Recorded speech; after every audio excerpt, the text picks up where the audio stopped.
Hello, good evening. আমি সম্প্রতি কলকাতা থেকে মেয়ের কাছে চায়নাতে এসেছি। এখানে এখন শীতের মরশুম চলছে, সাথে সাথে চাইনিজ নিউ ইয়ার উদযাপনেরও একটা ফেস্টিভ মুড সর্বত্র লক্ষ্য করা যাচ্ছে। তো এটাকে আমরা আমাদের মতো করে ঘরে উদযাপন করার জন্য মেয়ে সকালবেলা থেকে একটা প্ল্যান করেছে, ভেজিটেবিল চপ ভাজা। এর জন্য ভেজিটেবিল চপ বানাবার রেসিপিটা আমি যে বাংলা একটা খাবারের চ্যানেল ফলো করি, বং ইটস, সেখানে মোটামুটি আমার মনে হয় অথেন্টিক বাঙালি রেসিপি দেখানো হয়। তো সেইখান থেকে আমি নিয়েছি রেসিপিটা।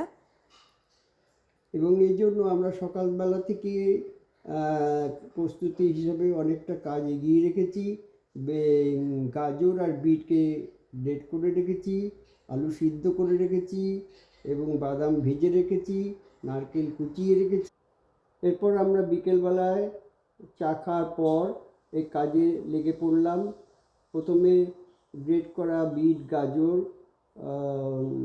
নারকেল কোড়া এবং বাদাম, ভাজা বাদাম, এগুলো ভাজা মশলায় ভালো করে কষে নিলাম এবং পরে খেলনা পুতুলে বালিশের আকারে সুন্দর শেপ করে সেগুলোকে ময়দার কোটিংয়ে ভিজিয়ে নিয়ে ময়দার কোটিং মাখিয়ে আমরা সেগুলোকে বিস্কুটের গুঁড়ো মাখিয়ে গরম করা তেলে হালকা আঁচে লাল করে ভেজে ভেজে তুলে রাখলাম। এগুলো ঘরে তৈরি করার এবং একসাথে মিলেমিশে তৈরি করা এবং ভেজে খাওয়ার একটা মজা আলাদা, আনন্দ আলাদা। আপনারা এটা ঘরে সবাই মিলে ট্রাই করুন।